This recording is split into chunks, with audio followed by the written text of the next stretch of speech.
Hola a todos, soy Laura Vaqueiro Ramos, presidenta del Organismo Nacional de Mujeres Priistas, OMPRI. Nuevamente, gracias por acompañarnos este día en otro programa más de Cuentas Conmigo, un espacio digital que está dedicado a todas ustedes, a todas las mujeres de Campeche, para buscar pláticas que tengan contenido, capacitarlas y algunas herramientas que les pueden ayudar a usted para su desarrollo de su vida y tener una mejor calidad de vida sobre todo.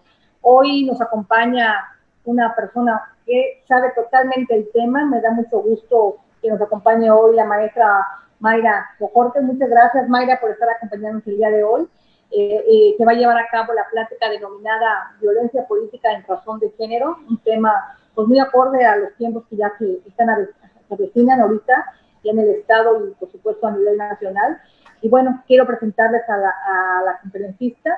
Ella es, como les dije, Mayra Bojorquez, es doctora en Derecho Electoral por el Instituto de Investigaciones y Capacitación del Tribunal Electoral del Estado de Jalisco, maestra en Derecho Electoral por el Instituto de Investigaciones y Capacitación Electoral Tribunal Electoral del Estado de Jalisco, maestra en Administración de Instituciones Educativas por el Instituto Tecnológico de Estudios Superiores de Monterrey, licenciada en Derecho, vicepresidenta de la Asociación de Instituciones y Procedimientos Electorales desde el 2017 hasta la fecha, es presidenta del Observatorio de Participación Política de la Mujer en el Estado de Campeche desde junio 2019 a junio 2020, miembro de la Conferencia Americana de Organismos Electorales Subnacionales por la Transparencia Electoral y actualmente es consejera presidenta del Instituto Electoral del Estado de Campeche. La verdad que es un currículum muy interesante y un orgullo para nosotros las mujeres de tener mujeres tan preparadas en esos cargos y que hace rato platicando con ella que ya tiene 6 años en el cargo, pues ha hecho y desempeñado un excelente papel. Pues muchas gracias, Mayra, por regalarnos este ratito de tu tiempo, todos los conocimientos que nos vas a dar el día de hoy y pues para más que nada, pues bienvenida y tienes todo el micrófono y la gente que nos está apoyando para que puedas empezar con tu conferencia. Muchas gracias. Muchísimas gracias por la presentación. Gracias todavía más por la invitación, maestra Laura Vaqueiro Ramos. Gracias, ¿no?, por participar en esta plática con el OMPRI, el Organismo Nacional Priista. Quiero también aprovechar para agradecer a Laura Elena y Evangelina por sus atenciones para la organización de este evento y también, por supuesto, ¿no?, muchísimas gracias a todas las personas que nos siguen a través de las redes sociales. Espero que esta sea una actividad de interés para ustedes. Como bien señalaba la maestra Laura Vaqueiro, el tema de hoy es la violencia política contra las mujeres en razón de género. Pero antes de entrar de lleno en el tema de violencia política contra las mujeres, haremos un pequeño breviario de cómo ha sido el avance de la participación política de la mujer en nuestro país, que no ha sido tan rápido como quisiéramos, pero vamos en el camino correcto, me parece. Recordarán ustedes que en 1953 se le otorgó el derecho de voto a la mujer. Sin embargo, después de este gran logro, realmente la participación activa de la mujer en el ámbito político se había visto muy limitada. Fueron pocas las mujeres diputadas, senadoras, gobernadoras menos. Entonces, ello motivó que en 1993 se realizara una reforma al Código Federal de Instituciones y Procedimientos Electorales y se incluyera una recomendación a los partidos políticos de impulsar la participación política de las mujeres en las contiendas. Pero bueno, esto realmente era eso, una recomendación, sin más cuestiones específicas, era el procurarán una mayor participación. En 1996 nuevamente se reforma el COFIPE y se introducen por primera vez las cuotas, el concepto de cuotas, y esto implicaba que el registro debía de hacerse en una proporción de 70-30, 70% hombres y 30% mujeres. En el 2002 seguimos teniendo la proporción de 70-30, pero además se establece que en las listas de representación proporcional de 5 lugares, 2 debían corresponder a una mujer. Y posteriormente, en el 2003, se introduce el criterio de que en las listas se vayan alternando uno a uno los géneros, lo que conocemos coloquialmente en el argot electoral como el efecto cremallera, ¿no? Un hombre, una mujer, un hombre, una mujer, o al revés, una mujer, un hombre, un hombre. Esta disposición se llevó al texto de la ley en el 2007.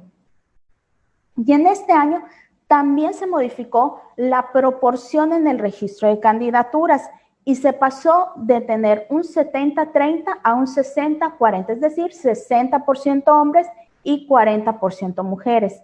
Sin embargo, estos porcentajes siempre eran vistos como un techo y no como un piso, porque las candidaturas propuestas para las mujeres apenas cumplían el porcentaje, no veríamos más mujeres registradas. También vimos supuestos cumplimientos de porcentajes, donde a las mujeres se le ponía como propietarias, pero apenas ganaban, renunciaban y entraba el suplente, que era un hombre. Entonces tuvimos casos de Juanitas, Manuelitas, en fin, muchas peripecias de este estilo. Finalmente, en el 2014, y realmente debido a presiones internacionales, es que se realiza una reforma de gran calado en materia político-electoral que, entre otras cuestiones, estableció una proporción de 50% de candidaturas para mujeres y 50% de candidaturas para hombres, esto es en ambos principios, mayoría relativa y representación proporcional. En el 2015 surge también el criterio de paridad horizontal, referente a equilibrar la proporción de hombres y mujeres que encabecen las listas para los ayuntamientos y que en nuestro caso de Campeche aplica también para las juntas municipales. Porque también pasaba que se respetaba la proporción del 50%, se respetaba la alternancia, pero en el caso de los ayuntamientos, a las mujeres no se les ponía en el lugar número 1 de las listas, es decir, no se las postulaba para ser presidentas municipales. Ahora bien, sin embargo, uno de los efectos derivados de la implementación de la paridad de género en la postulación de candidaturas fue tristemente la expresión de conductas violentas contra las mujeres, ya sea como aspirantes a una candidatura, ya sea como candidatas, o bien incluso ya en el desempeño del cargo. En el libro Cuando hacer política te cuesta la vida, que es una compilación de varios ensayos, Santiago Nieto, quien fuera titular de la FEPADE, señaló que en el proceso electoral del 2012 se registraron 5 casos de violencia política. Al inicio del proceso electoral en 2014, que se registraron 38 denuncias y que del 19 de febrero del 2015 al 31 de diciembre del 2016 aumentaron a 158. En el pasado proceso electoral del 2018, organizaciones civiles han señalado que se dieron más de 160 agresiones, de las cuales 20 mujeres que buscaron trascender en la política fueron asesinadas. Y en este año 2020, una diputada local en Colima fue asesinada. Lo que pone de manifiesto que esta problemática, lejos de disminuir, se ha agravado. Y un gran inconveniente que habíamos tenido era que las autoridades no contábamos con los instrumentos legales para prevenir, atender y sancionar estas conductas contra las mujeres que se animaban a participar en el ámbito político y por lo tanto en muchos casos estas demandas que se llegaban a presentar pues finalmente se archivaban. Debido a esto, en el 2016 se emitió el protocolo para atender la violencia política contra las mujeres. Este documento fue una colaboración conjunta del Tribunal Electoral del Poder Judicial de la Federación, el INMujeres y la FEPADE, y el cual, ante la falta de disposiciones legislativas, se constituyó como una guía de acción para las mujeres en casos de violencia política en razón de género, y de igual manera se establecía los mecanismos de atención y coordinación entre las distintas autoridades para tramitar los casos que se presentaran. Ahora bien, con base en este protocolo y a través de sentencias judiciales, pues fue que muchos de los asuntos que se tenían se pudieron ir resolviendo de esta manera. Pero al final no era suficiente, ¿no? Necesitábamos otras medidas para garantizar la atención, la prevención y sobre todo la sanción que se debieran imponer a esta clase de conductas. Vemos que también es importante señalar que a raíz de las medidas establecidas para el registro de candidaturas, en la renovación de las cámaras del Congreso de la Unión, las mujeres alcanzaron este 2018 casi un 50% en ambas cámaras. En mayo del 2019 se aprueba la reforma a distintos preceptos constitucionales, que es más conocida como la reforma de la paridad en todo, y posteriormente, cuando se dio la renovación de las mesas directivas, pues realmente la gran presión mediática que se ejerció por muchísimos colectivos de mujeres y por las mujeres de los propios partidos, se logró que las presidencias de ambas cámaras recayeran en mujeres. Luego entonces vemos que no es casualidad que al lograr una paridad política estamos teniendo más políticas públicas orientadas hacia las mujeres. El pasado 13 de abril se publicó una reforma constitucional que modificó distintos ordenamientos y el hilo conductor de esta reforma fue la violencia política contra las mujeres. Las leyes que se reformaron fueron la Ley General de Acceso de las Mujeres a una Vida Libre de Violencia, la Ley General de Instituciones y Procedimientos Electorales, la Ley General del Sistema de Medios de Impugnación en materia electoral, la Ley General en materia de delitos electorales, la Ley Orgánica de la Fiscalía General de la República y la Ley General de Responsabilidades Administrativas. Como señalaba, el punto central de esta reforma fue normar lo relativo a la violencia política en razón de género. Por un lado, se tipificó la violencia política contra las mujeres en razón de género, ya que ahora el artículo 20 bis de la Ley General en materia de delitos electorales señala, bueno, que este es un delito y se enumeran 14 conductas, las cuales son sancionadas con penas mínimas que van de 1 a 6 años y con multas de 50 a 300 días suma.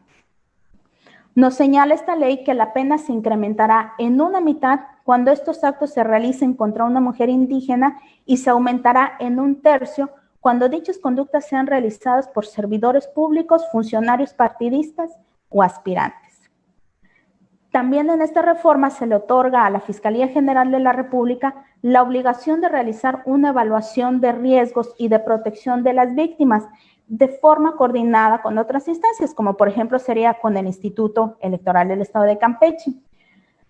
Y un punto muy importante también en las nuevas obligaciones de la Fiscalía, que fue crear la base estadística nacional de violencia política contra las mujeres en razón de género, porque en realidad hasta ahora no la teníamos. Cifras oficiales de las mujeres que fueron violentadas en los procesos del 2012, 2015, 2018, no los tenemos. Tenemos cifras que ciertos colectivos se han encargado de recabar, pero no una cifra oficial. Hay ahí la magnitud del problema. Ahora, en materia de, bueno, hablando de que la violencia política contra las mujeres ya es un delito, recordemos que la Ley General en materia de delitos electorales es de aplicación federal, lo que quiere decir que es aplicable a nuestro estado y por ende no necesitamos realizar ninguna reforma o armonización en nuestro Código Penal para incluir este delito. Hasta antes del 2020, y bueno, en realidad hasta antes del 13 de abril de 2020, varios estados realizaron modificaciones a su normativa para incluir la violencia política en razón de género. 5 la tenían propuesta en su constitución local, 18 en su ley electoral y 22 en su ley de acceso de las mujeres a una vida libre de violencia. Solo 4 estados lo tenían previsto en su código penal. Entonces, hasta antes de la reforma hubiéramos podido legislar sobre violencia política como delito, porque sobre aquello que no esté previsto en la Ley General en materia de delitos electorales, sí teníamos potestad, pero una vez que se emite esta reforma, pues ya nos es aplicable. Ahora, se preguntarán, bueno, ¿y qué pasa con aquellos estados que sí la tenían prevista antes de que se emitiera esta reforma? Pues en realidad no pasa nada, ya que se establece que aplicarán la norma que sea más benéfica para la víctima. Entonces, se evita esta colisión de normas. Realmente, ya siendo la violencia política contra las mujeres un delito, esto nos va a permitir dar cuenta de todas las acciones, de todos los actos de violencia que sufren un gran número de mujeres que ya son militantes o aspirantes a una candidatura o son candidatas o bien ya son autoridades electas en el desempeño y que realmente sufren violencia política. Ahora bien, una vez que se da esta reforma, también surgía la obligación de que los estados realizáramos la armonización de nuestras leyes, es decir, adecuar nuestras leyes locales al marco federal. Y esto se realizó puntualmente, debo decir, el 26 de mayo se aprobó en el Congreso del Estado la reforma y el 29 de mayo fue publicada en el periódico oficial y se aprobó puntualmente justo antes de que venciera el plazo, porque recordarán ustedes que 90 días antes de que iniciara el proceso electoral no se puede realizar ninguna reforma en esta materia. Entonces, realmente en tiempo y forma, los diputados y las diputadas que integran el Congreso del Estado aprobaron todas estas modificaciones a la ley electoral. En este punto, bueno, ¿qué incluyó la reforma a nuestra ley electoral local? En principio, se modificaron varios vocablos para que la ley esté redactada en un lenguaje incluyente y en un lenguaje que visibilice la participación de la mujer. Entonces, cuando se hacía referencia a ciudadanos, se cambió por ciudadanía. Cuando hacía referencia a gobernador, se cambió por gobernatura. Diputados por diputación o diputaciones. Presidente, regidor y síndico se cambió por presidencias, regidurías y sindicaturas, ¿no? Por señalar unos ejemplos. Y tal vez a muchos y muchas les pudiera parecer que esto no es importante, que no es relevante, que en realidad no se meritaba esta reforma, pero la realidad es que luego el lenguaje nos determina y también en el lenguaje es donde nosotros tenemos que visibilizar la presencia de la mujer. Porque si estamos hablando de un lenguaje donde solo nos referimos a diputados, pues bueno, entenderemos que a lo mejor una diputada es una excepción, cuando no, y estamos en posibilidades de participar exactamente en las mismas condiciones que los hombres. Y bueno, en nuestra ley también se incluyó en el artículo 4 ya el concepto de violencia política de razón de género, el cual se definió, y si me permiten se los voy a leer, como toda acción u omisión incluida la tolerancia, basada en elementos de género y ejercida dentro de la esfera pública o privada, que tenga por objeto o resultado limitar, anular o menoscabar el ejercicio efectivo de los derechos político-electorales de una o varias mujeres, el acceso al pleno ejercicio de las atribuciones inherentes a su cargo, labor o actividad, el libre desarrollo de la función pública, la toma de decisiones, la libertad de organización, así como el acceso y ejercicio a las prerrogativas tratándose de precandidaturas, candidaturas, funciones o cargos políticos públicos del mismo tipo. Ahora, como parte de la armonización de la ley local a la ley federal, también se incluyó el procedimiento especial sancionador por causales de violencia política en razón de género. En materia de derecho sancionador electoral tenemos dos grandes figuras, lo que es el procedimiento ordinario sancionador y el procedimiento especial sancionador, POS y PES, como les llamamos en el interior, ¿no? En el argot electoral. El procedimiento ordinario es aquel que se promueve cuando no hay proceso electoral, ¿no? Esa es la característica principal que nos va a diferenciar el POS del PES. Si hay proceso electoral es PES, si no hay proceso electoral es POS. Entonces, decía, el procedimiento especial sancionador se promueve cuando se está en proceso electoral. Sin embargo, en el caso de la violencia política en razón de género, el legislador, bueno, el Poder Legislativo determinó una nueva figura, una nueva variante del PES, que es la promoción del PES por violencia política en razón de género.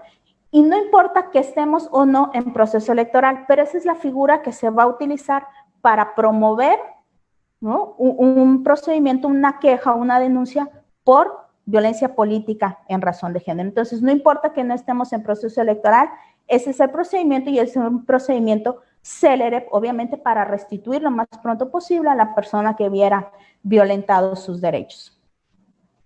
Ahora bien, ¿cómo saber si estoy sufriendo o no violencia política en razón de género?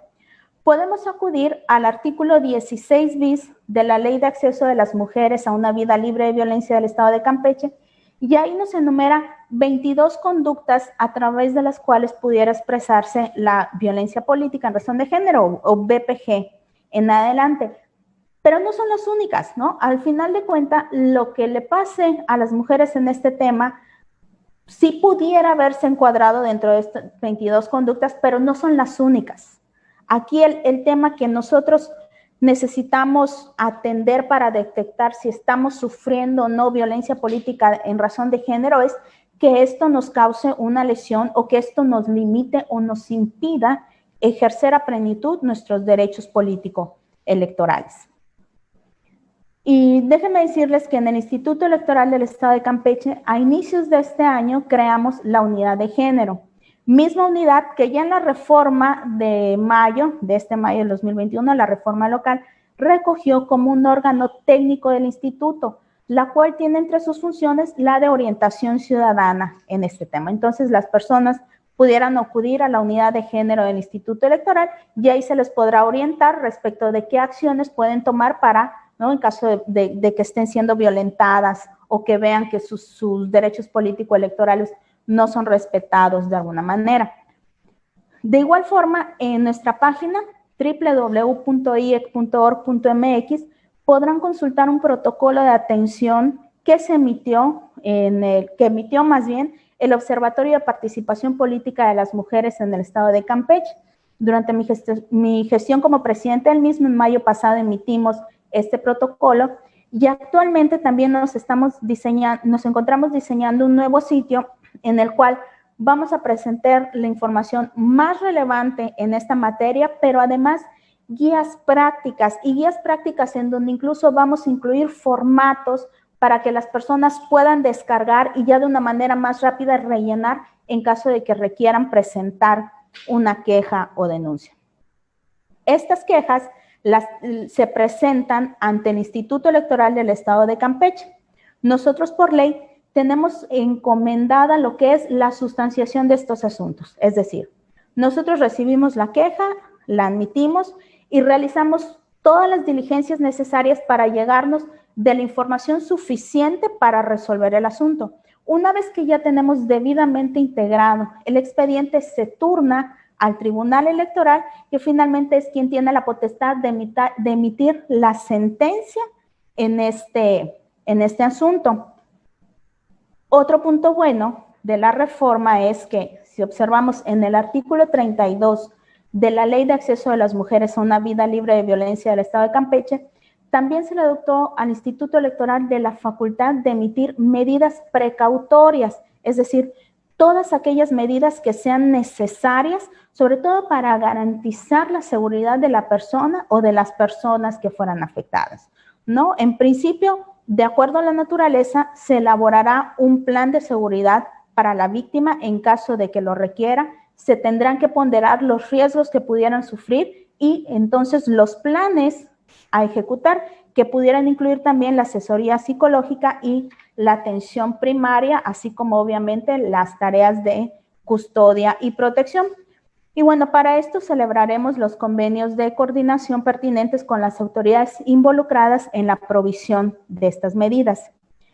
También tenemos la facultad de ordenar el retiro de la campaña violentadora, es decir, si una precandidata o una candidata presenta una queja por BPG porque hay una campaña que la denigra o que la violenta, cuando se emita la resolución, nosotros podemos ordenar que se retire toda esta campaña, pero además, eso no es lo más importante, sino que se harán públicas las razones por las cuales se está retirando la campaña. Es decir, no solo vamos a retirar la campaña y no pasó nada, sino que además vamos a salir a decir en sesión pública y además que esta campaña se está retirando porque es una campaña violentadora.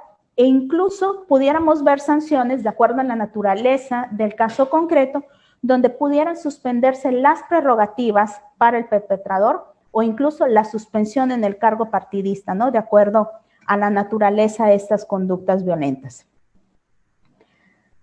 También, ahora, tenemos responsabilidad administrativa. Todas y todos los servidores públicos del Estado y los servidores federales tienen una responsabilidad administrativa si se trata de BPG. Entonces, cuando nosotros recibamos una denuncia por BPG, una queja por BPG, y esta involucra a un servidor público, inmediatamente tendremos que estar dando vista a los tribunales administrativos para que realicen las investigaciones pertinentes, ¿no? Porque obviamente en su calidad de servidor público pudiera estar utilizando recursos que se le tienen encomendados en virtud del cargo que desempeña y que los está utilizando para una conducta antijurídica. Entonces, como les decía, ya se avanzó muchísimo. Este es un gran avance que no lo teníamos antes de abril del 2020, no teníamos la autoridad administrativa electoral, no teníamos estas facultades para dar estos pasos que les acabo de mencionar. Y además, ahora, para el dictado de la sentencia, obviamente se tiene que hacer con una perspectiva de paridad y aplicando los elementos del test de proporcionalidad para definir si existió o no violencia política en razón de género. ¿Y a qué me refiero? ¿Qué es lo principal que se va a revisar en un expediente previo para el dictado de la sentencia, ¿no? Primero, que el acto o la omisión se dé en el marco del ejercicio de derechos públicos político-electorales o que se dé en el ejercicio de un cargo público. Que este acto sea perpetrado por el Estado, por alguno de sus agentes, por los superiores jerárquicos, por colegas de trabajo, por partidos políticos, por representantes de partidos políticos, medios de comunicación y sus integrantes, un particular o un grupo de personas. ¿Qué quiere decir? Que realmente cualquiera puede cometer violencia política en razón de género. Y por cualquiera me refiero es que los particulares también tienen obligación. Es decir, no porque no tengas un cargo partidista se te va a excusar de realizarlo diciendo es que es mi libertad de expresión. No, ya tenemos también bien marcada esta línea donde hasta dónde puede llegar tu libertad de expresión. Tu libertad de expresión no puede constituir violencia política en razón de género. Esta violencia también se va a analizar la forma en la que se comete, ya que puede ser simbólica, puede ser verbal, puede ser patrimonial, puede ser económica. Por ejemplo, económica en el caso de que alguna regidora no le paguen, ¿no?, los emolumentos a que tiene derecho. Puede ser en económica también una candidata que no le den recursos para realizar sus campañas.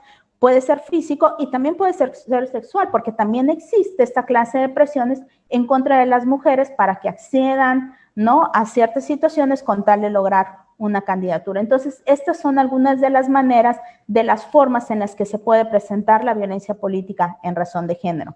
Y al final se va a analizar, pues, cómo esto limitó o menoscabó en el ejercicio de los derechos político-electorales de la mujer. Y también se va a basar en elementos de género, es decir, que esto se dirija a una mujer por ser mujer, que tenga un impacto diferenciado en la mujer o que la afecte desproporcionadamente. Entonces, son los puntos generales que se van a revisar en cada expediente para determinar si existió o no violencia política en razón de género. De determinar el Tribunal Electoral que sí procede la violencia política en razón de género, se pueden establecer medidas de reparación y estas medidas de reparación pueden ir desde una indemnización a la víctima, que se ordene la restitución de sus derechos o del cargo en caso de que hubiera sido obligada a renunciar. Se va a exigir también una disculpa pública por parte del perpetrador, se le pueden mandar a cursos de capacitación y también la implementación de medidas de no repetición. Entonces, en estas medidas de no repetición es donde también viene una parte muy interesante del nuevo marco jurídico de violencia política en razón de género, y es el relativo al registro de candidaturas. Porque, analicemos. Si las sentencias fueran leves, más bien si las sanciones fueran leves, seguramente veríamos la reincidencia de estas conductas antijurídicas. Es decir, si la sanción por violencia política en razón de género es una multa, pago la multa y lo vuelvo a cometer y me ponen otra multa y la vuelvo a pagar, ¿no? Y no pasa nada, o sea, porque realmente no, yo como perpetrador no estoy viendo una lesión, me salgo con la mía en el sentido de que cometo la conducta y me lesionan, pero si es una lesión pecuniaria, en realidad, digo, lo hemos visto que pudiera pasar. Si es una sanción de pena corporal, si fuera de 1 año o menos, también sabemos que de acuerdo a los principios del sistema acusatorio adversarial, pues se podría conmutar la pena. Además de que las apelaciones y los amparos, bueno, se extendería el cumplimiento de esta sentencia. Entonces se tenía que buscar una sanción que fuera contundente, una sanción que fuera lo suficientemente fuerte para disuadir a la persona de no realizar esta clase de conductas. Y realmente esta sanción no podía ser otra que la imposibilidad de registrarse para una candidatura si se es responsable de algún delito o de alguna conducta de violencia política en razón de género.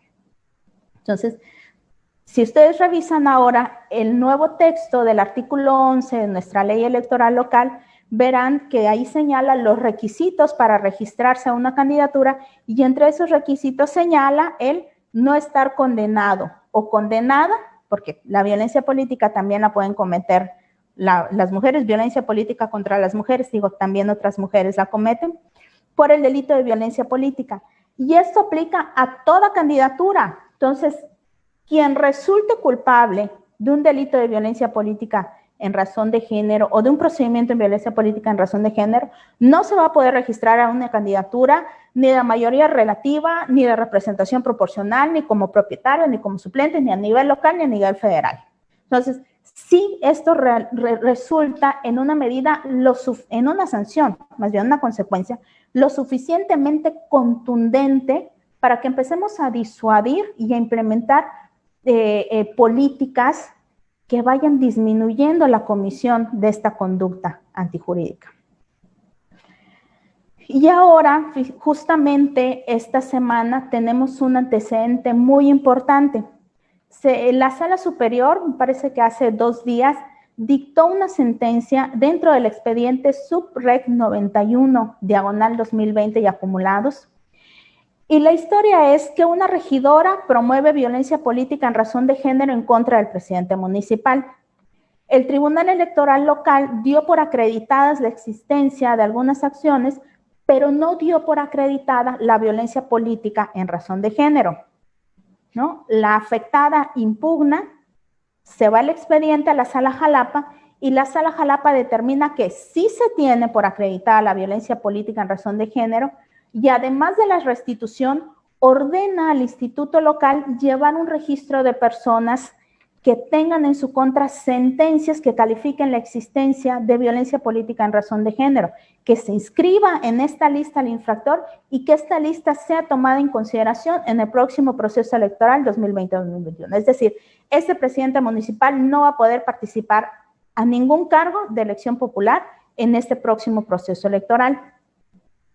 La Sala Superior confirma esta sentencia de la Sala Jalapa y realiza un análisis de constitucionalidad de la creación de la lista, porque si leemos la ley, la reforma federal, esto nos hablaba de delitos, es decir, que no esté condenado por el delito, pero estamos yendo más allá, es decir, no solo por la vía penal, sino también por la vía administrativa, que es la que se promueve ante los institutos locales. Y al realizar este análisis de constitucionalidad, la Sala Superior da este paso y es el paso que nos va a servir de guía a todos los institutos electorales locales, porque nos está diciendo que es válido, que es constitucionalmente válido, que de los procedimientos que se promuevan, si se promueven en este tiempo, nosotros vamos a realizar la lista y cuando llegue el registro de candidaturas, pues vamos a checar. Y si estás en la lista, no podrás ser registrado a ninguna candidatura. Pero aquí el punto muy interesante es que la Sala Superior lo que analiza para dar por acreditada la procedencia de la creación de esta lista es que es lo que permite verificar el mandato constitucional de que la persona tenga un modo honesto de vivir, ¿no? Ustedes sabemos que uno de los requisitos para ser titular de una candidatura es ese, un modo honesto de vivir, y realmente es un requisito que damos casi por sentado, pero entonces, si eres perpetrador de violencia política en razón de género, entonces vamos a entender que no tienes un modo honesto de vivir, y luego entonces no puedes tener una candidatura. En esta sentencia que emite la Sala Jalapa, la Sala Superior, el único punto que le corrige, por decirlo de alguna manera, es en la vista al INE, porque ordena también la Sala Superior darle vista al INE para la elaboración de la lista respecto de lo que le corresponde a la autoridad. Y es aquí cuando ya vemos el salto, es decir, ya no solo no voy a ser elegible a una candidatura local, sino a una candidatura federal. Entonces, tenemos ya un marco que se está fortaleciendo para permitir y posibilitar, ¿no? Posibilitar la mayor participación política de las mujeres. Entonces, si algo veíamos es que estas conductas se daban porque no había una sanción, o porque no había una sanción importante, porque no había un marco jurídico que regulara las consecuencias de cometer esta clase de conductas en contra de las mujeres. Entonces, casi había una aceptación social del fenómeno de violencia política contra las mujeres. Luego, entonces, la creación de esta lista en realidad va a permitir que las autoridades tengamos el conocimiento de que las personas han incurrido en violencia política en razón de género, y por ende vamos a verificar si cumplen con el requisito de modo honesto de vivir, y en consecuencia si pueden o no registrarse para un cargo de elección popular. Y si me lo permiten, les voy a leer un párrafo muy importante de esta sentencia de la Sala Superior.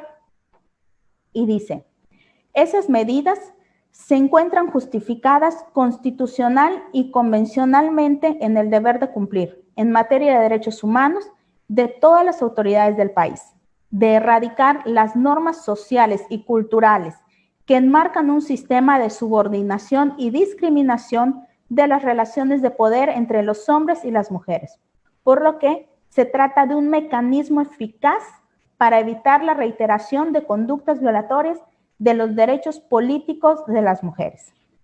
Luego entonces vemos que la Sala Superior, que es la máxima autoridad en materia electoral, mucho tiempo antes ya del inicio del proceso electoral, nos está mostrando el camino, nos está dando herramientas para que los institutos electorales podamos actuar en la defensa de los derechos político-electorales de las mujeres. Ahora, en el registro de candidaturas, en nuestra ley electoral local, también se especificó el procedimiento que debemos de seguir para hacer los requerimientos a los partidos políticos que no cumplan con los parámetros en cuestión de género. El pasado proceso electoral tuvimos una situación donde una coalición de partidos no estaba cumpliendo, en realidad fueron una coalición y un partido, no estaban cumpliendo con el requisito de género.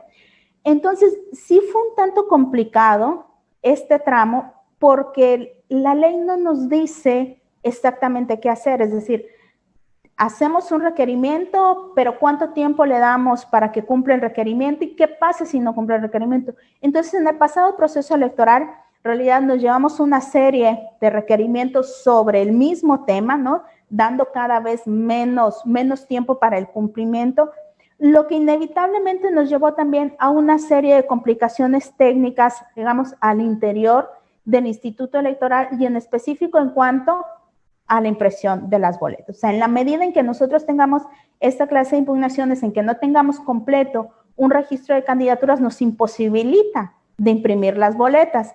Entonces, bueno, ahora la ley ya nos da de manera muy específica cuáles son los pasos que vamos a seguir. Y es que, en primero, una vez que presenten la solicitud de registro y que nosotros hagamos una primera revisión, si el partido político, la coalición, no cumple con el principio de paridad de género, se le dará 48 horas para que rectifiquen. Y si dentro de estas 48 horas no cumplen, se hará una amonestación pública y un último requerimiento de 24 horas para que presenten nuevamente estas candidaturas.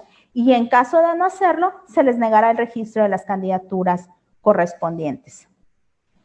Ahora, otro tema del que se estableció en esta reforma y está relacionado, por ejemplo, en el 2017 y después de las experiencias vividas en el 2015 sobre violencia política en razón de género, y en ese entonces ante la falta de legislación federal sobre el tema, el Instituto Electoral colaboró con la Comisión de Género de la legislatura local anterior, que fue la 62ª, para la modificación de la Ley de Instituciones y Procedimientos Electorales. De hecho, la maestra Laura Vaqueiro, que nos acompaña, su presidenta del OPRI, fue una de las diputadas que impulsó esta propuesta.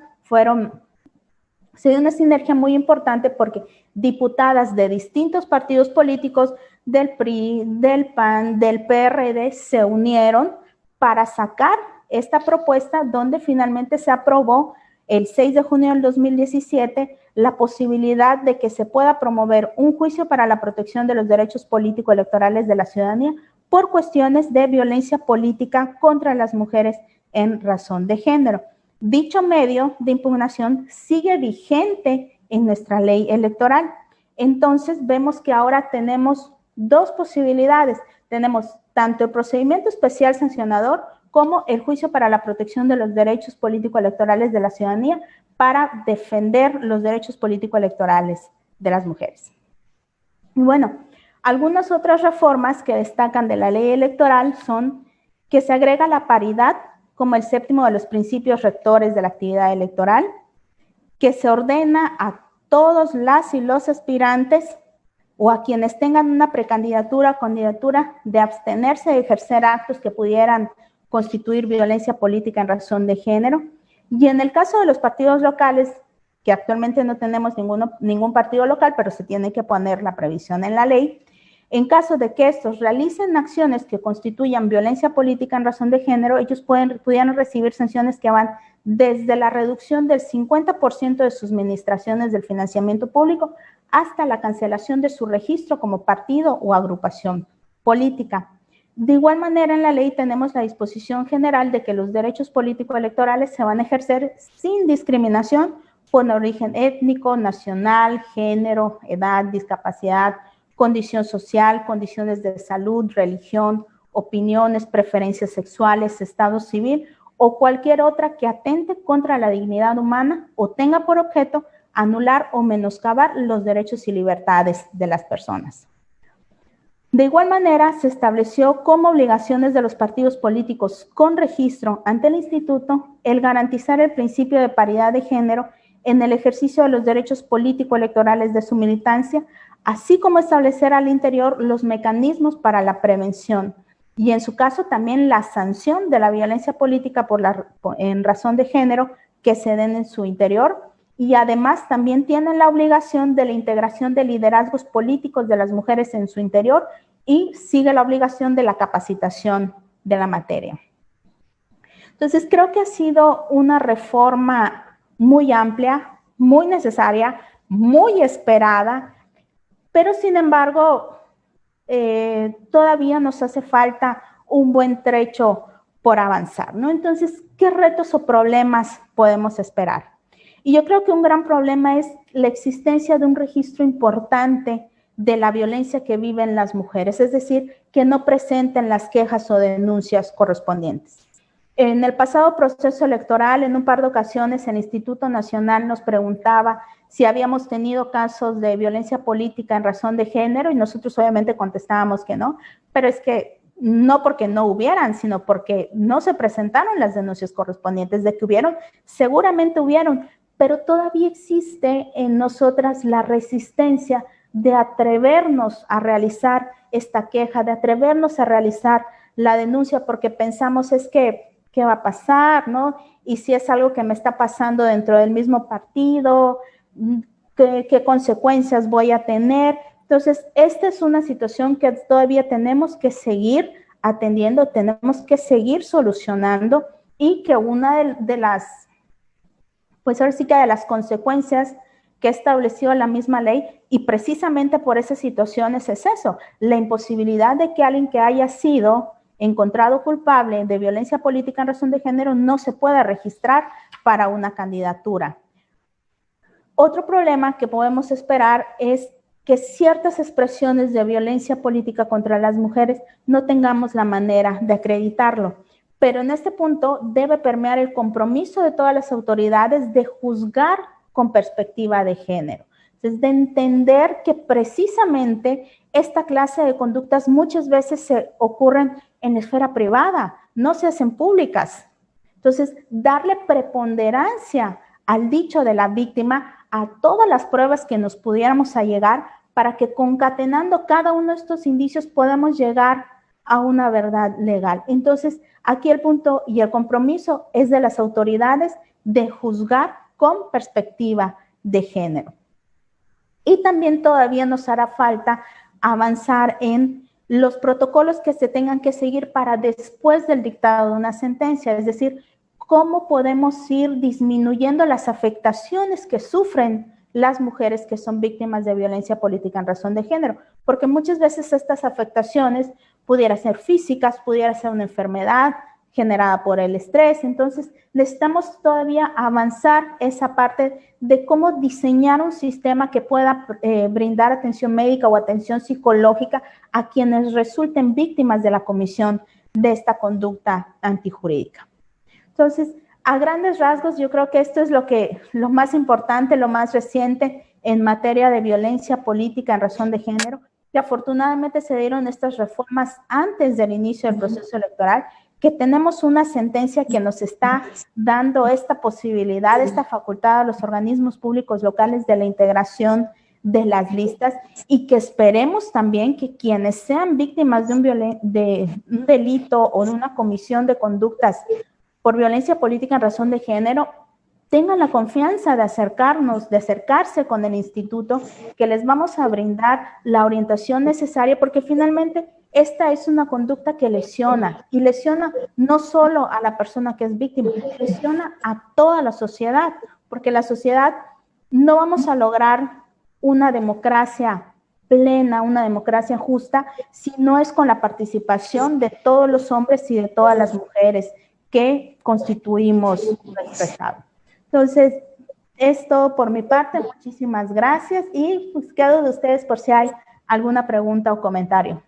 No, muchas gracias, Mayra. La verdad que muy importante y muy bien explicado el tema. La verdad que es un tema, como dices tú, que nos aqueja a toda la ciudadanía, que todos y todas debemos estar muy pendientes de este delito que se puede cometer o que se comete.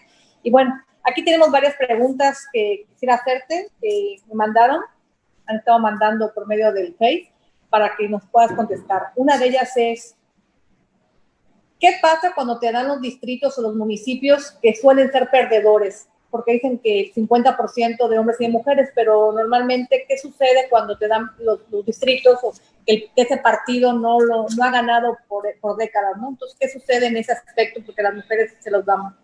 Tenemos una prohibición en la ley que precisamente señala que a las mujeres no se les pueden asignar los distritos o municipios perdedores.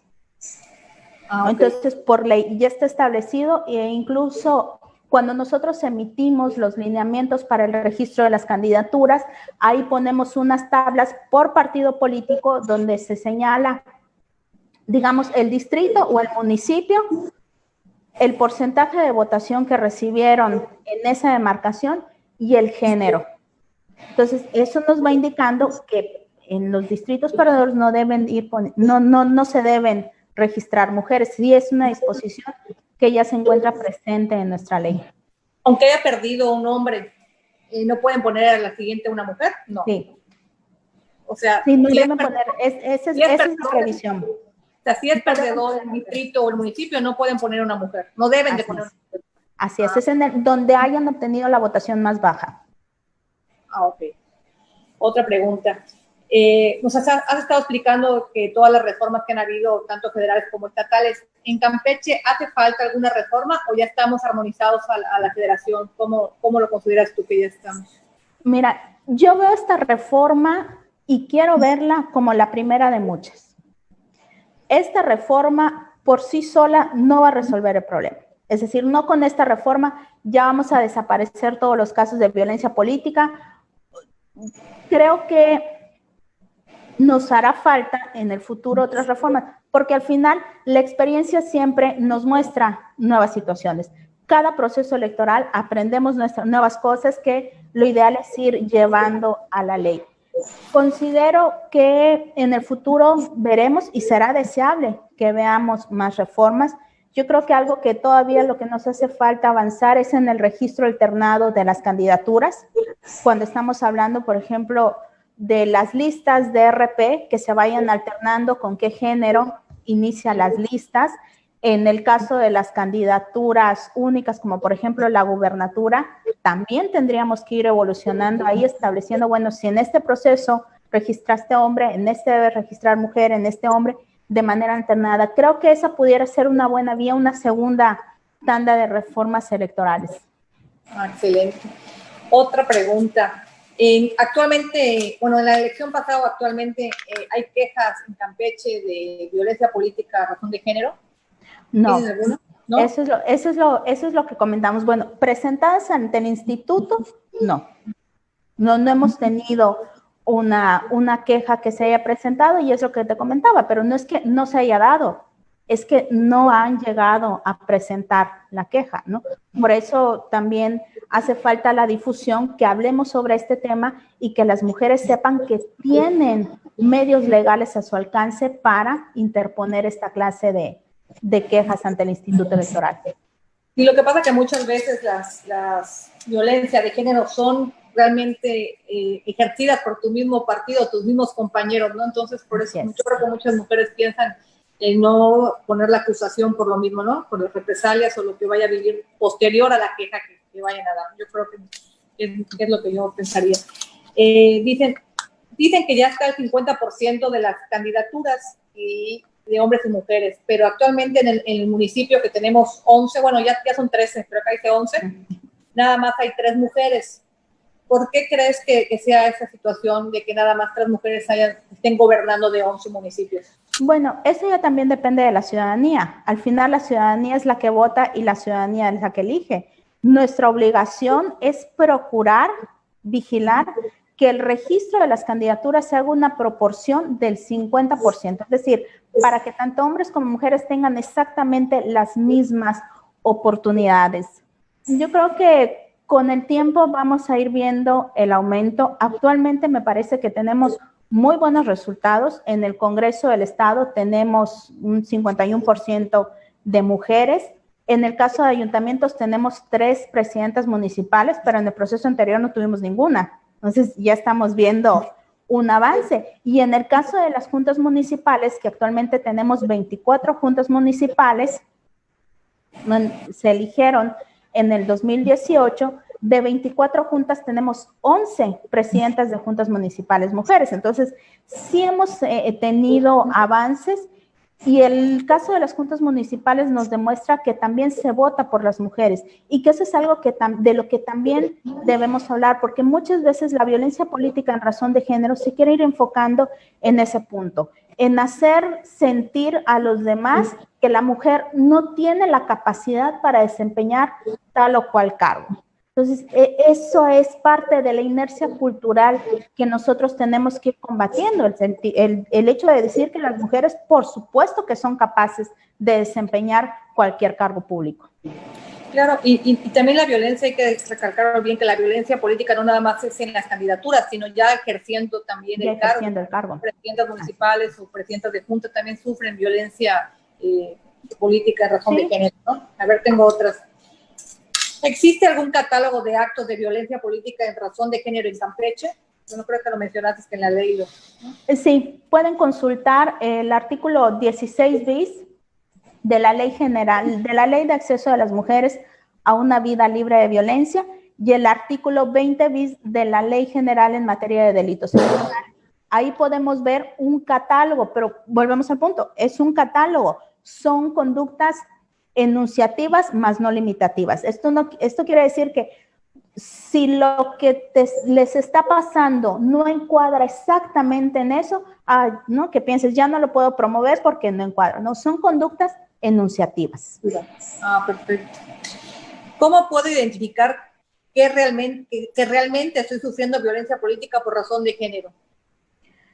Si se siente que se están limitando tus derechos político-electorales o las prerrogativas inherentes a un cargo, y que obviamente esto sea en razón de género. Por ejemplo, hablemos de un ayuntamiento, que haya una regidora a la que no la convocan a sesiones, que hay una regidora que no le dan los recursos materiales o humanos para que pueda realizar su trabajo, que invisibilizan su trabajo, que no le pagan lo mismo que a los demás, ¿no? Entonces, todo aquello que sintamos que está lesionando mis derechos, que no me permiten ejercer mis derechos político-electorales en igual de circunstancias que los demás que se encuentran en una misma situación, ahí ya podemos tener una presunción de que hay violencia política en razón de género.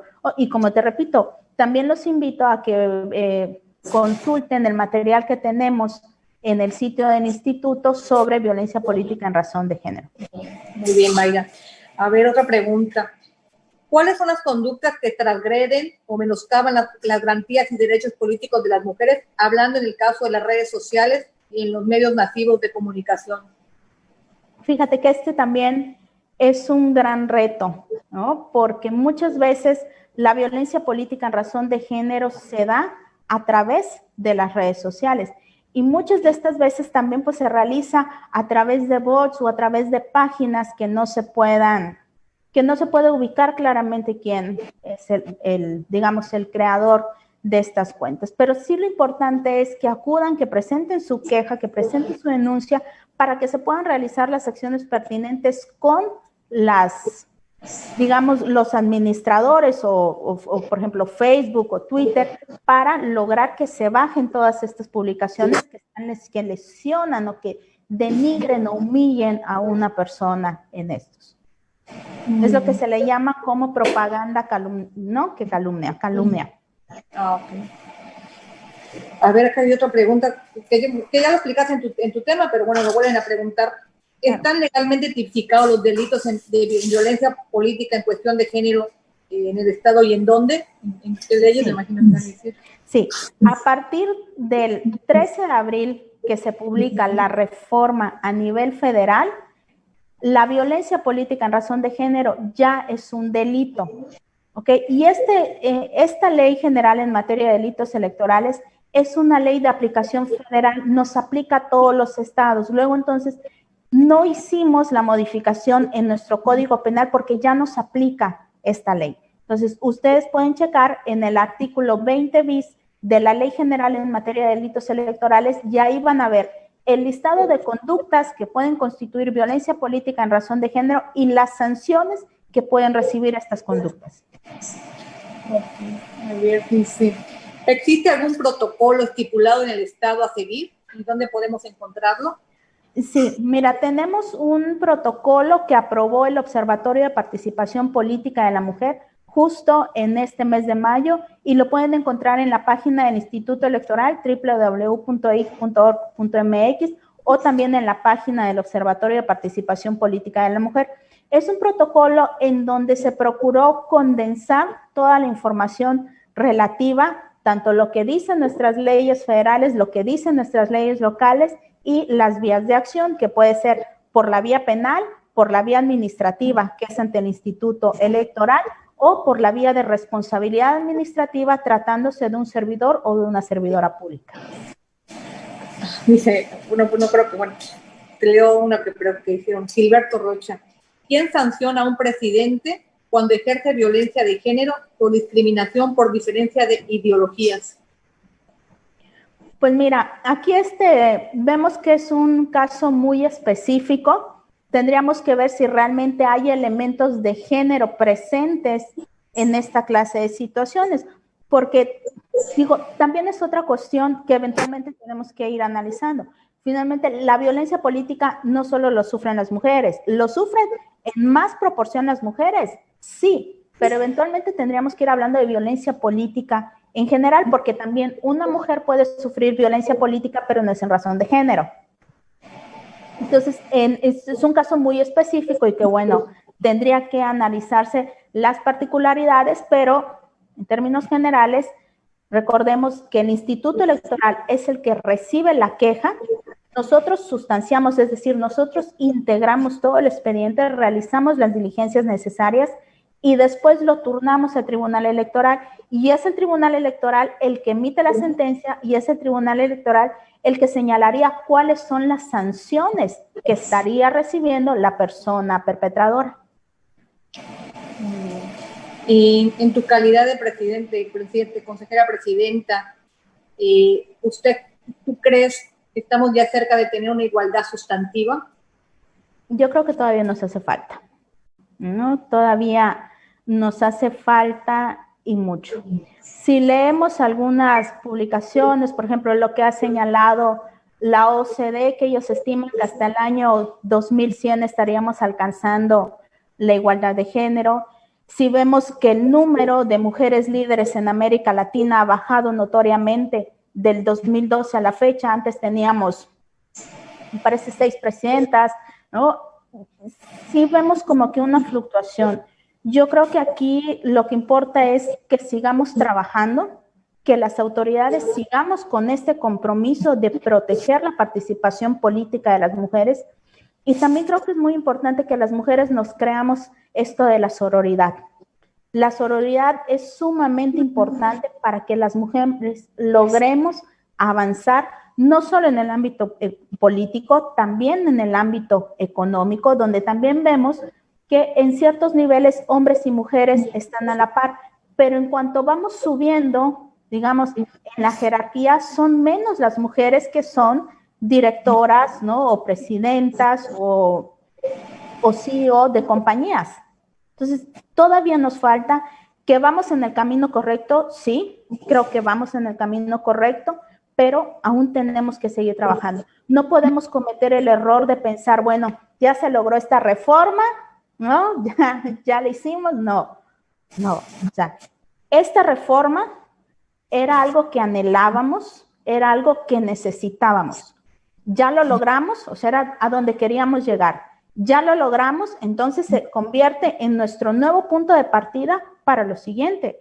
Y lo siguiente de lo que estamos hablando pudiera ser un tema, el registro alternado en las candidaturas, o sea, en los sexos, le podríamos llamar un criterio histórico, ¿no? De acuerdo al género, al sexo que registraste en la elección anterior, en este tendrías que cambiar, y de esa manera irnos para propiciar una mayor participación política de las mujeres y sobre todo para fortalecer esta participación. Muy bien. ¿Alguna biografía sobre el tema al respecto que nos recomiendes? Pues mira, hay muchas autoras. Yo les pudiera recomendar Flavia Freudenberg. De hecho, el libro Cuando hacer política te cuesta la vida lo pueden descargar de manera gratuita en el internet. Es un libro que fue editado por el Instituto de Investigaciones Jurídicas de la UNAM. Entonces, en ese sitio lo pueden encontrar.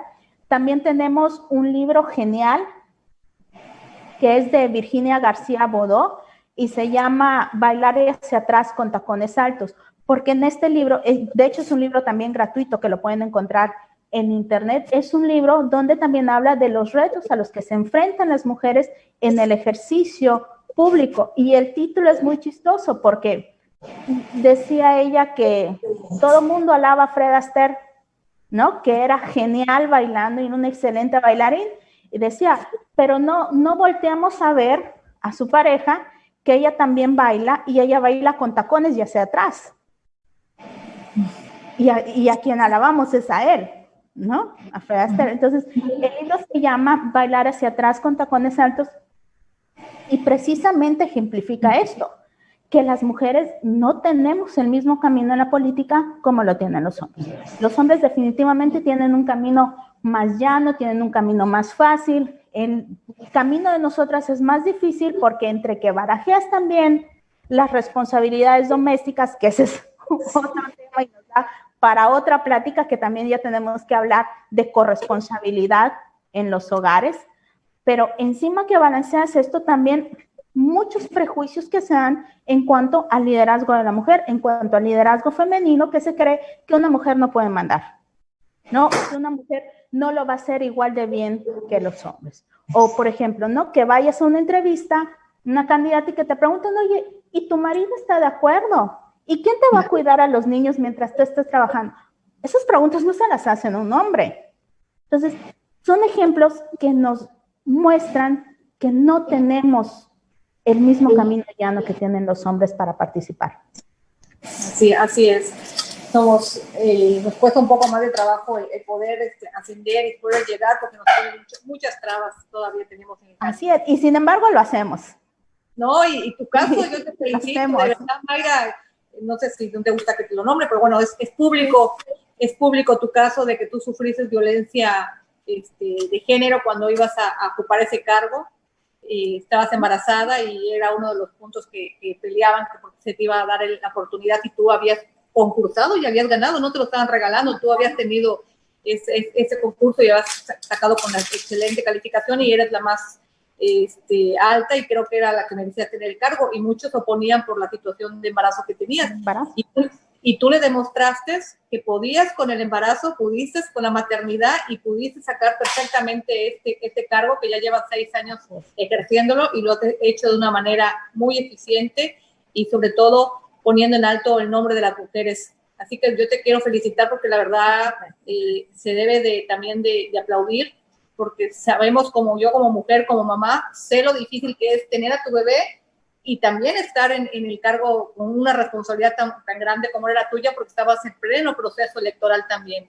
Entonces, de verdad, mi reconocimiento, te felicito, y mujeres así como tú son las que tenemos que seguir luchando para que ocupen los cargos que realmente tienen cierto liderazgo y cierta toma de decisiones. Así que pues, quiero felicitarte por eso y quiero también felicitarte por tu plática el día de hoy. La verdad, Mayra, muy interesante. Muchísimas gracias. Nos dio mucho gusto poder escuchar pues toda estos consejos, esta información que pues ya pronto lo vamos a también que ocupar también porque ya se avecinan el próximo año las elecciones. Y bueno, como decíamos, también no nada más en elecciones, sino también ocupando los cargos también se sufre violencia contra las mujeres.